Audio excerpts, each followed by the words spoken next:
Tiba-tiba ada seseorang yang menepuk pundak Intan. Dan refleks dia pun menoleh ke belakang dan melihat ada seorang ibu yang memakai seragam pabrik dan berkata, "Jangan senang dulu, Dek. Dia masih ikut kamu pulang," ucapnya.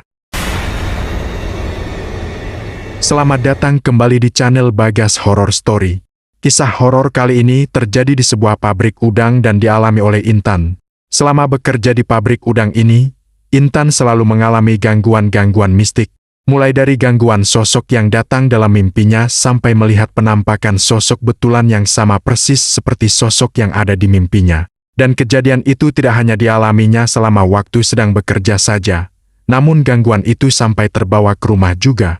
Semua kejadian mistis itu terjadi berulang kali yang membuat Intan tidak kuat hingga dia memutuskan untuk berhenti kerja. Intan berpikir setelah berhenti dari pekerjaannya maka semua gangguan mistis itu akan hilang dengan sendirinya. Tapi dugaannya salah, karena ternyata gangguan-gangguan mistis itu masih saja menerornya. Sebelum kita lanjutkan kisah nyata horor ini, alangkah baiknya para pendengar meninggalkan jejak di kolom komentar. Kamu berasal dari mana agar admin tahu kisah nyata horor ini sampai kemana saja.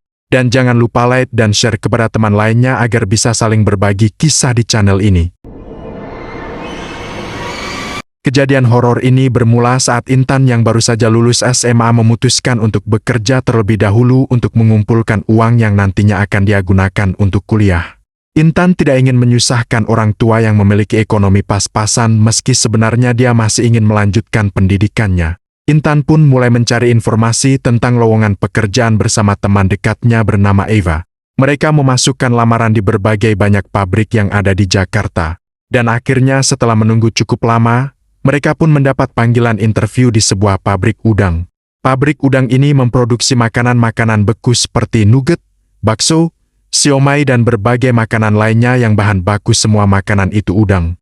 Dan informasi yang mereka ketahui bahwa pabrik tersebut telah berdiri cukup lama, sejak tahun 1950.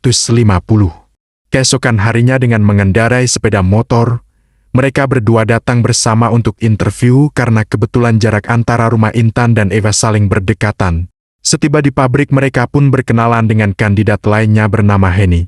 Saat perkenalan itu, Sinta dan Eva mengetahui bahwa Henny memiliki usia yang tergolong cukup jauh dengan usia mereka yang masih berumur 18 tahun, sementara Henny sudah berusia 28 tahun dan sudah menikah. Namun meskipun demikian, mereka bertiga cepat akrab bahkan sampai menyimpan nomor WhatsApp masing-masing. Setelah interview dan wawancara mereka pun diberitahu tentang sistem kerja yang berlaku di pabrik tersebut. Pabrik memiliki sistem kerja yang diberlakukan kepada semua karyawan pabrik baru yaitu dengan sistem training selama 1 bulan. Dan selama training mereka harus masuk kerja dari jam 7 pagi hingga jam 6 sore, yang artinya mereka memiliki jam kerja selama 11 jam. Dan jika nantinya mereka lulus menjalani masa training, maka mereka akan langsung diangkat menjadi karyawan tetap dan selama menjadi karyawan tetap, jadwal kerja mereka pun akan dibagi menjadi 2 shift. Shift pagi dari jam 7 pagi hingga pukul 8 malam dan jadwal shift malam dari jam 7 malam hingga pukul 7 pagi. Kemudian setelah proses interview selesai, Intan, Eva dan Henny pun dinyatakan lolos dan diterima bekerja sebagai operator produksi. Sebagai operator produksi, tugas yang akan mereka lakukan di bagian ini adalah membersih-bersihkan dan mengolah udang. Intan yang sudah cukup lama menunggu-nunggu mendapat pekerjaan sebelumnya, sangat senang dengan diterimanya dia di pabrik tersebut meski masih dalam status training. Namun esoknya, Intan tidak menduga bahwa hari pertama yang seharusnya menjadi awal langkah baru bagi dirinya justru menjadi awal dari serangkaian kejadian aneh yang akan terus menghantuinya selama dia bekerja di pabrik tersebut. Hari pertama kerja, Intan dan Eva berangkat bersama-sama ke pabrik.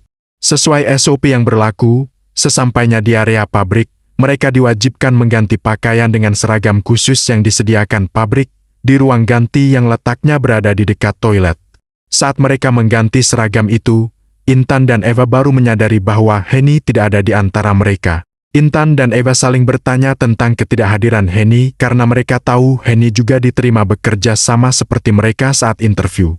Intan sebenarnya ingin menanyakan hal itu kepada Henny lewat SMS mengapa belum datang juga dan ingin mengingatkan jangan sampai telat di hari pertama mereka bekerja. Namun Intan tidak punya waktu untuk melakukannya karena pagi itu mereka langsung masuk sesi training di bagian produksi. Mereka diberitahu bagaimana cara kerja, mulai dari sortir udang, cara memegang alat dan berbagai hal termasuk pemberitahuan bagaimana menjaga standar kebersihan yang harus mereka patuhi di sana. Dan karena sibuk mengikuti training dan arahan dari trainer ditambah suasana kerja di sana cukup cepat, Intan jadi tidak punya waktu lagi untuk memikirkan soal Henny apakah sudah datang atau belum. Hingga jam istirahat tiba, Intan baru menyadari bahwa hingga detik itu Henny tetap tidak kelihatan. Intan pun menyempatkan diri untuk mengirim SMS dan menanyakan mengapa Henny tidak masuk kerja di hari pertama ini. Intan mendapat balasan dari Henny yang mengatakan bahwa memang dia sengaja tidak datang karena dia dan suaminya selisih pendapat tentang jam-jam kerja pabrik tersebut. Henny mengatakan dengan waktu kerja hingga 11 jam itu, suaminya khawatir Henny tidak bisa mengurus rumah mereka hingga dia memutuskan untuk tidak jadi bekerja di pabrik tersebut. Setelah mendapat jawaban itu, Intan pun memahami situasi Henny yang mungkin nantinya memang akan menjadi sangat repot membagi waktu antara bekerja dan mengurus rumahnya. Setelah itu Intan pun kembali melanjutkan bekerja dan mengikuti training dan arahan tentang pekerjaannya dan semua berjalan dengan lancar hari itu. Waktu berlalu tanpa terasa hingga tiba pukul 6 sore, mereka pun akan pulang. Sebelum pulang, Intan dan Eva tentu harus mengganti seragam pabrik yang mereka kenakan dengan pakaian mereka di ruang ganti. Kala itu di ruang ganti tersebut hanya ada Intan dan Eva karena hanya mereka berdua saja pegawai baru, sementara pegawai lama masih belum pulang sebab waktu masihlah pukul 6. Suasana di ruang ganti itu cukup sepi dan begitu hening. Selesai berganti pakaian, Eva merasa ingin buang air kecil lalu pergi ke toilet dan meninggalkan Intan sendirian di ruang ganti. Mungkin karena terlalu capek bekerja seharian berdiri, Intan pun duduk di lantai sambil menyandar ke dinding, dan dia kebablasan hingga tanpa sadar ketiduran. Di tengah tidur itu, Intan bermimpi dan melihat satu sosok seperti seorang karyawan pabrik karena memang sosok itu mengenakan seragam pabrik sama seperti yang Intan kenakan tadi. Awalnya Intan melihat sosok itu samar-samar, tapi semakin lama Intan melihat wajah sosok itu semakin jelas. Wajah sosok itu terlihat hancur begitu juga dengan matanya dan wajah itu penuh luka dan berdarah dan mengeluarkan cairan putih seperti nanah.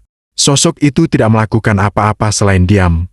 Namun Intan melihat sosok itu seperti makin mendekat ke arahnya yang membuat Intan merasakan dadanya terasa sangat sesak. Saat Intan merasakan dadanya kian sesak, tiba-tiba dia tersentak dan terbangun dengan nafas yang sangat memburu hingga dia ngos-ngosan.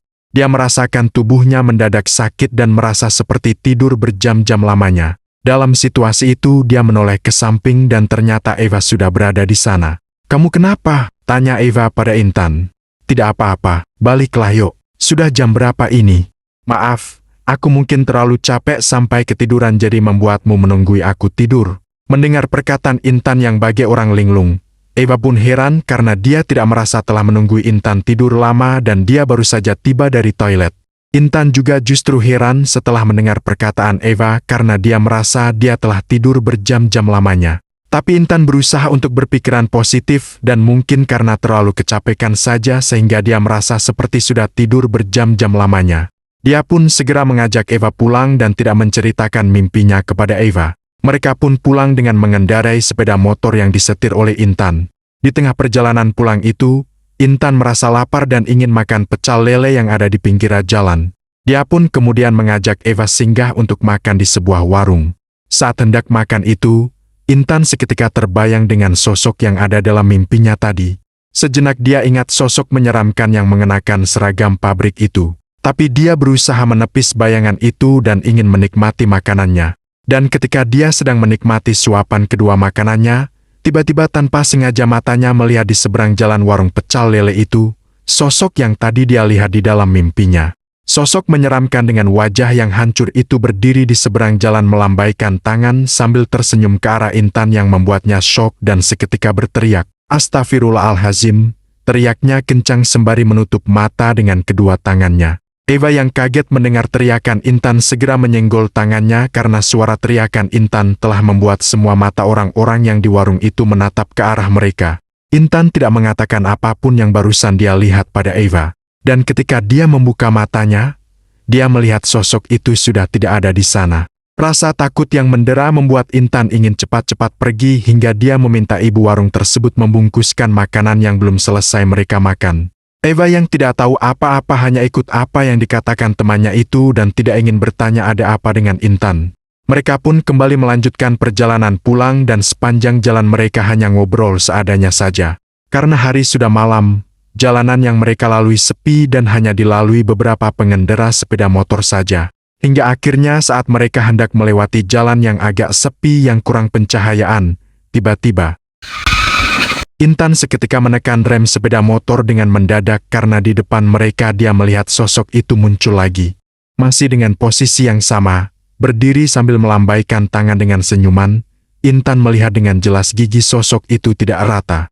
Karena hentakan sepeda motor yang berhenti mendadak dan nyaris membuat mereka terjungkal, Eva sedikit marah pada Intan sambil berkata, "Ada apa denganmu?" Intan tidak menjawab pertanyaan itu karena dia masih begitu syok dengan apa yang barusan dia lihat.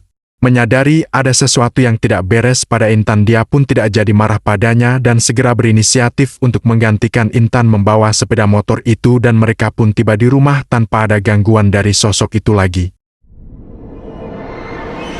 Dan semenjak kejadian itu, Intan menjadi sering mimpi didatangi oleh sosok tersebut. Bukan hanya semalam 2 malam, tapi hampir seminggu lamanya berturut-turut dia diganggu dengan penampakan sosok itu dalam mimpinya. Karena sudah tidak kuat menanggung rasa takutnya seorang diri, Intan pun akhirnya menceritakan semua hal tentang sosok yang dia lihat itu kepada Eva saat mereka di jalan hendak ke pabrik. Dari mulai sosok itu muncul saat dia ketiduran di ruang ganti, saat mereka makan di warung pecel lele dan saat ketika mereka pulang di mana tiba-tiba dia mendadak merem sepeda motor. Sejenak Eva terdiam setelah mendengar semua cerita Intan tentang sosok menyeramkan itu. Tapi kemudian dia mengatakan bahwa sejak pertama masuk ke pabrik itu, sebenarnya dia juga bisa merasakan ada hawa yang tidak enak di dalam pabrik tersebut. Dan kemunculan sosok yang dilihat Intan dengan mengenakan seragam pabrik, bisa saja ada hubungannya dengan pabrik tersebut karena pabrik itu telah lama berdiri. Eva lalu mencoba menenangkan Intan dengan mengatakan untuk berpikiran positif dan mungkin saja karena dia terlalu kecapekan hingga berpikiran yang macam-macam dan menasehatinya untuk memperbanyak doa. Setelah obrolan itu, mereka pun sampai di area pabrik. Sebelum mereka bekerja, Intan dan Eva menyempatkan diri untuk sarapan di warung depan pabrik tersebut. Dan sembari menikmati sarapan, mereka ngobrol dengan ibu pemilik warung.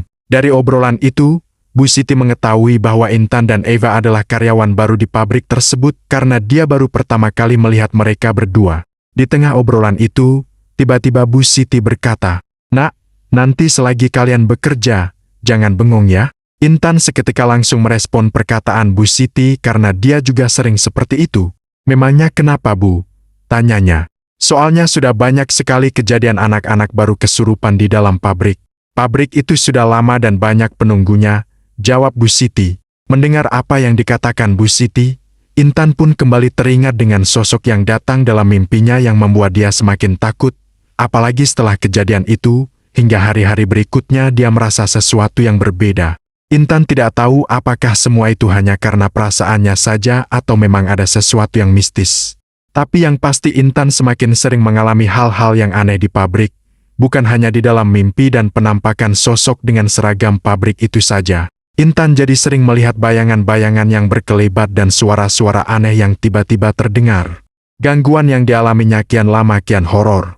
Dan satu kejadian yang paling dia ingat, suatu hari ketika pabrik sedang sepi, Intan mendengar mesin pengaduk adonan yang sudah tua, terdengar berputar dengan suara yang mendecit, namun semakin lama Intan mendengar suara itu, justru yang dia dengar bukan lagi suara mesin yang berputar, tapi suara tawa perempuan. Meski gangguan-gangguan itu selalu dialami Intan, namun pada akhirnya dia dan Eva bisa melewati masa training mereka. Dan setelah masa training selesai, akhirnya mereka pun ditetapkan menjadi karyawan tetap dan langsung mendapat shift baru. Tapi sayangnya, mereka berdua mendapat shift yang berbeda. Intan mendapat shift malam dari jam 7 malam hingga pukul 7 pagi, sementara Eva mendapat shift pagi dari jam 7 pagi hingga pukul 8 malam. Dan karena perbedaan jadwal yang berbeda itu, otomatis mereka tidak bisa berangkat bersama lagi seperti biasa. Mendapati kenyataan itu, Intan pun merasa semakin takut. Sedangkan selama ini bekerja bersama-sama dengan Eva saja dia merasa takut, apalagi sekarang dia akan sendirian, ditambah lagi dia mendapat shift malam. Intan dalam dilema menghadapi situasi itu. Satu sisi dia sangat butuh pekerjaan karena tidaklah mudah baginya untuk menemukan pekerjaan lain. Dan mau tidak mau akhirnya dia pun berusaha menguatkan dirinya dan mencoba untuk berpikir positif bahwa semua kejadian di hari-hari lalu hanya halusinasinya saja. Mungkin karena terlalu capek atau tidak terbiasa dengan lingkungan pabrik. Esok harinya Intan pun mulai menjalani shift malam dan berangkat ke pabrik sendirian dan dia masih sempat bertemu dengan Eva karena dia pulang jam 8 malam. Tapi setelah Eva pulang, Intan pun merasa sangat kesepian dan merasa tidak tenang. Ada rasa gelisah yang dia rasakan ditambah lagi dia belum mengenal semua pegawai-pegawai yang ada di sana. Intan lebih banyak diam di antara pegawai lainnya karena dia belum mengenal mereka sama sekali. Dia pun bekerja dengan fokus dan tidak ingin bengong seperti yang dikatakan Bu Siti di hari lalu. Malam berlalu dengan kesibukannya melakukan pekerjaan. Hingga pada pukul 3 dini hari dia minta izin ingin pergi ke toilet untuk cuci muka karena merasa sangat mengantuk sebab dia belum terbiasa begadang seperti itu. Karena dari pukul 7 hingga saat itu Intan baik-baik saja tanpa gangguan dia pun dengan berani pergi sendirian ke toilet. Namun saat dia berjalan menuju ke toilet, tiba-tiba sosok itu muncul persis di pintu masuk toilet dengan suara tawa menyeringai persis seperti suara mesin yang pernah dia dengar sebelumnya. Tubuhnya bagai membeku di tempat dan dia melihat sosok itu semakin mendekat menuju ke arahnya dan semakin dekat hingga Intan bisa mencium bau amis yang sangat busuk dari sosok itu. Dan ketika sosok itu sudah begitu dekat, Intan merasa dadanya begitu sesak dan akhirnya dia pun pingsan. Saat terbangun, tahu-tahu dia sudah berada di klinik pabrik dan waktu itu pukul 5 subuh yang artinya Intan pingsan selama 2 jam lamanya. Dan salah seorang pegawai yang berkerumun mengelilingi Intan bertanya ada apa dengannya. "Kamu kenapa, Dek? Kamu belum terbiasa kerja malam ya?" Intan tidak berani mengatakan yang sebenarnya karena tak ingin dianggap mengarang cerita untuk mencari perhatian sebagai seorang pegawai baru. "Iya Kak, aku mungkin kecapekan saja," jawab Intan seadanya. Karena kondisinya masih lemah dan tidak memungkinkan untuk melanjutkan pekerjaan, Intan pun disuruh pulang oleh atasannya dan jika sudah pulih, esok bekerja kembali. Dan sejak kejadian itu, keinginan Intan untuk berhenti dari pekerjaan itu semakin kuat. Dia merasa tidak sanggup jika setiap hari dia diganggu oleh sosok dan hal-hal horor lainnya. Jika di hari lalu sosok itu masih menampakkan diri dari jauh dan hanya melambai padanya, tapi sekarang sosok itu sudah semakin dekat ditambah lagi Intan tidak punya teman di sana. Tapi di sisi lain dia juga memikirkan bagaimana jika dia kembali menjadi pengangguran dan tidak memiliki uang karena mencari pekerjaan sangatlah susah. Intan pun mencoba untuk tetap bertahan lagi mengingat dia ingin mengumpulkan uang untuk biaya kuliahnya nanti. Dan dengan semua tekad itu akhirnya keesokan malamnya dia pun kembali masuk bekerja. Sepanjang jalan dia berdoa, kiranya dia dijauhkan dari semua gangguan-gangguan yang menerornya dan dilancarkan segala pekerjaannya. Dan alhamdulillah hari kedua kerja shift malam itu, dia tidak mendapat hal-hal aneh dan tidak didatangi oleh sosok menyeramkan tersebut. Keesokan paginya saat waktu pulang tiba, Intan berganti pakaian di ruang ganti seperti biasanya. Namun saat dia hendak keluar dari ruangan itu, tiba-tiba ada yang menepuk pundaknya dari belakang. Refleks dia membalikkan badannya ke belakang. Di sana dia melihat seorang ibu-ibu yang mengenakan seragam pabrik. Intan tidak pernah melihat ibu itu di area tempat dia bekerja sebelumnya. Saat dia hendak menyapanya, ibu itu tiba-tiba berkata, "Jangan tenang dulu, Dek. Dia masih ikut kamu pulang." Sehabis mengucapkan kata-kata tersebut, ibu itu pun segera pergi sebelum Intan sempat bertanya apa-apa padanya. Intan heran kenapa ibu itu tahu jika dia diganggu oleh sosok menyeramkan sedangkan dia tidak pernah bercerita kepada siapapun tentang perihal sosok itu. Hingga perjalanan pulang, dia menjadi kepikiran terus tentang perkataan ibu tersebut. Dan entah karena pikirannya terus memikirkan kata-kata itu, tanpa dia sadari Intan melindas paku di jalan yang membuat ban sepeda motornya bocor. Dia pun menggiring sepeda motornya ke bengkel terdekat. Sambil menambal ban sepeda motor Intan, bapak tukang tambal mengajaknya ngobrol sekedar basa-basi tentang pekerjaan Intan, kerja di mana bahkan menanyakan apakah anaknya bisa bekerja di sana. Setelah ban motor itu selesai dan Intan pun hendak membayarnya, bapak tukang tambal bertanya, "Yang di belakang kamu itu kerja di sana juga ya, Neng?" Spontan Intan melihat ke belakang. Dia tidak melihat ada siapa-siapa. Tanpa menjawab pertanyaan itu, dia pun membayar uang tambal motornya dan setelah permisi dia pun segera pergi. Dia semakin takut setelah mendengar perkataan bapak tadi. Jangan-jangan sosok yang dilihat bapak itu adalah sosok yang dikatakan ibu yang dijumpai di ruang ganti, yang mengatakan dia masih ikut kamu pulang. Sepanjang jalan menuju pulang, Intan tak putus-putusnya berdoa agar tidak ditampaki oleh sosok menyeramkan yang selalu menerornya. Dan alhamdulillah, hingga tiba di rumah Intan tidak mendapat gangguan dan penampakan dari sosok itu. Namun dia menjadi gelisah. Jiwanya tidak tenang hingga dia tidak bisa tidur setiap malam. Karena semua keadaan yang dialaminya, merasa tidak nyaman, kurang tidur karena menjadi paranoid hingga kerja pun tidak fokus, akhirnya Intan pun benar-benar memutuskan berhenti. Dia tidak ingin lagi bekerja di pabrik tersebut. Intan berpikir bahwa keputusannya berhenti bekerja di pabrik itu akan menghentikan juga gangguan dan teror yang selalu dia hadapi. Namun justru setelah dia berhenti dari pabrik, ternyata gangguan itu tetap masih ada. Sewaktu Intan tidur, dia kembali didatangi sosok itu dalam mimpinya. Dalam mimpinya sosok itu mengatakan pada Intan untuk tidak pergi dan menemaninya sembari tertawa terkikik-kikik yang menggema. Intan terbangun dari tidurnya dengan nafas ngos-ngosan dan keringat dingin membasahi tubuhnya. Dan sejak malam itu, setiap kali dia akan tidur perasaannya selalu was-was karena takut jikalau sosok itu muncul lagi dalam mimpinya. Intan benar-benar telah menjadi paranoid. Hingga pada akhirnya Intan pun mencari cara supaya gangguan itu tidak datang lagi, karena dia merasa tidak mungkin selamanya dia akan dibayang-bayangi oleh sosok yang menyeramkan itu. Intan seperti mendapat pemikiran, apa mungkin sosok itu mengikuti aku karena baju seragam yang aku bawa masih ada bau-bau pabriknya ya? Pikirnya. Memang sampai hari itu, dia belum mengembalikan seragam pabrik tersebut, sebab dia selalu menunda-nunda untuk mencucinya. Tanpa menunda waktu lagi, dia pun mengambil seragam itu dari dalam tasnya untuk segera dicuci karena Intan berniat harus mengembalikannya esok hari ke pabrik. Saat baju seragam itu dia bawa ke ruang cuci, Intan sangat kaget karena dia melihat bagian depan baju seragam tersebut ada noda merah kecoklatan yang sangat mirip dengan noda darah yang sudah mengering. Semula dia masih berpikir logis bahwa noda itu adalah noda udang atau cairan produksi yang menempel di sana selama dia bekerja yang kemungkinan dia tidak menyadarinya. Dia mencoba membersihkannya dengan deterjen, namun noda itu tidak bisa hilang. Dia kemudian mengambil cairan pemutih dan menggosoknya perlahan dan noda itu pun hilang dari seragam tersebut. Setelah merasa cukup bersih, dia pun menjemurnya di halaman rumah. Namun esok harinya saat baju itu akan diangkat, Intan melihat noda merah masih ada di baju tersebut di bagian yang sama. Meski heran, tapi Intan kembali mencucinya dan menuangkan cairan pemutih ke bagian yang terkena noda lalu menjemurnya.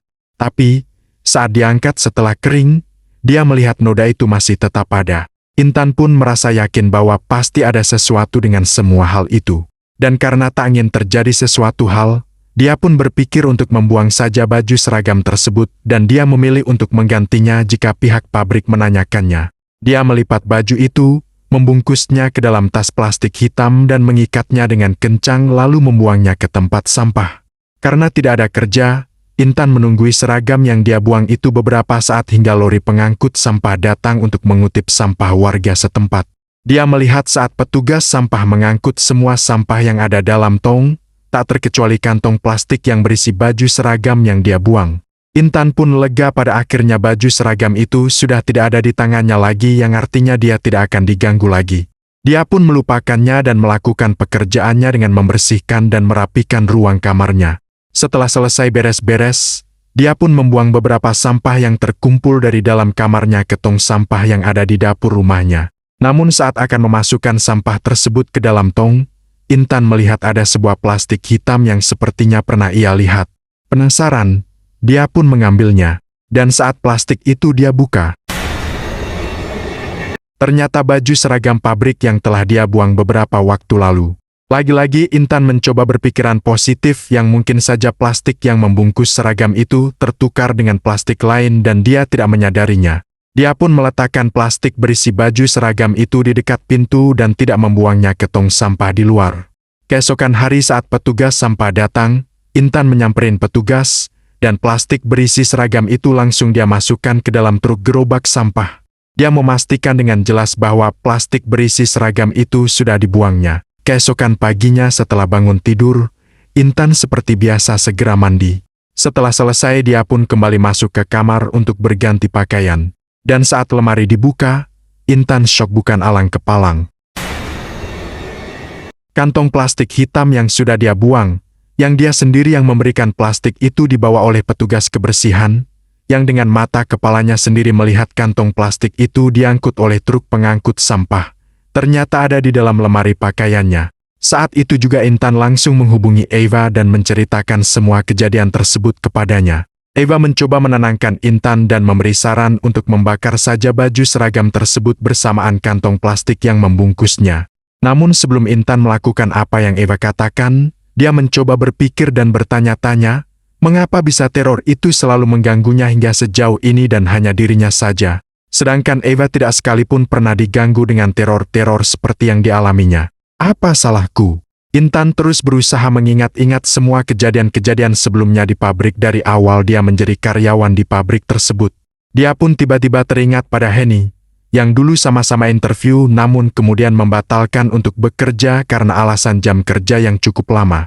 Intan mulai berpikir, sepertinya ada yang janggal dengan alasan Henny membatalkan untuk bekerja. Rasanya sangat tidak masuk akal hanya karena jam kerja yang lama saja Henny harus membatalkan bekerja sebab mencari pekerjaan tidaklah mudah, sedangkan dia butuh biaya untuk keluarga dan anaknya. Akhirnya Intan pun berinisiatif untuk menelepon Henny saat itu juga. Setelah sedikit berbasa-basi, Intan pun menanyakan kepada Henny apa sebenarnya alasannya untuk tidak melanjutkan bekerja di pabrik tersebut. Henny menceritakan bahwa saat mereka interview di hari mereka diterima di pabrik itu, dia melihat ada barisan sosok-sosok yang menyeramkan berjalan beriringan ke arah ruang produksi tempat mereka akan bekerja. Semua sosok-sosok itu memakai jubah putih yang sudah sangat kusam dengan wajah hancur bernoda merah dan terlihat ada cairan putih seperti nanah keluar dari wajah-wajah itu.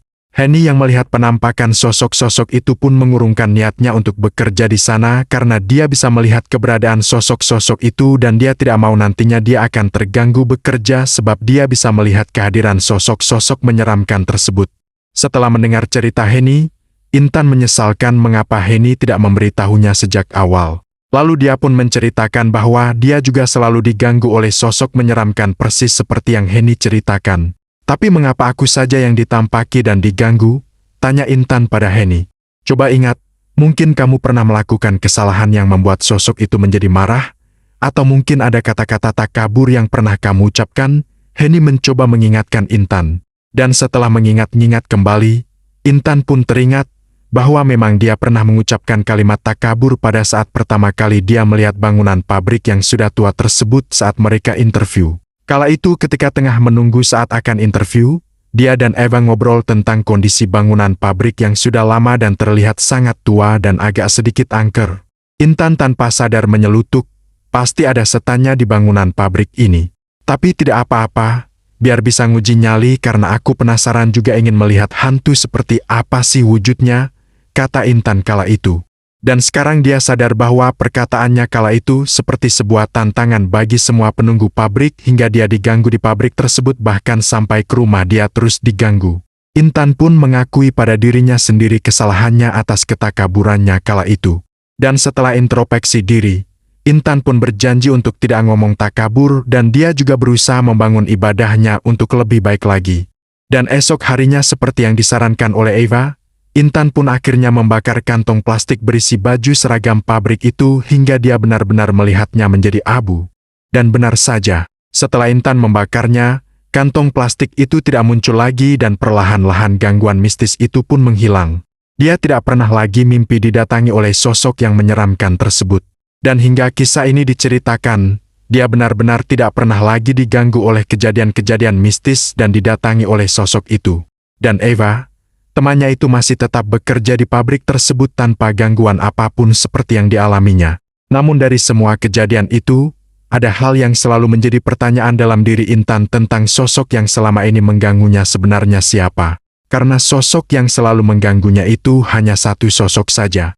Intan menduga-duga, apakah sosok itu adalah arwah dari salah seorang pekerja lama yang mungkin pernah mengalami kecelakaan di pabrik atau memang salah satu penunggu di sana yang kebetulan menampakkan dirinya dengan wujud seragam pabrik, atau sosok itu adalah perwakilan dari sosok-sosok yang tidak terima saat dia berkata takabur kala itu. Intan tidak pernah tahu jawaban tentang siapa sosok yang selalu menampakkan diri di hadapannya itu. Sosok yang selalu sama dan hanya ditampaki pada dirinya seorang saja. Intan juga tidak tahu kemunculan sosok itu untuk apa. Apakah hanya untuk menakut-nakutinya saja atas ketakaburannya, atau ingin memberitahu sesuatu. Namun meski semua gangguan itu telah berhenti, identitas sosok bermuka hancur dengan pakaian seragam pabrik gudang tersebut tetap menjadi misteri yang tidak pernah Intan tahu sampai saat ini. Dan dia menyadari bahwa dengan semua kejadian mistis yang dialaminya, tidak semua hal dapat diungkap di kehidupan ini. Dan dari kisah ini kita belajar untuk tidak mengatakan hal-hal yang takabur, dan kita jadi tahu bahwa ada kehidupan lain di luar dari kehidupan kita sebagai manusia yang tak bisa kita pikirkan dengan nalar kemanusiaan kita. Allahualam. Sekian dulu kisah nyata horor kali ini. Sampai jumpa di kisah nyata horor berikutnya. Salam santun dari kami tim Bagas Horror Story.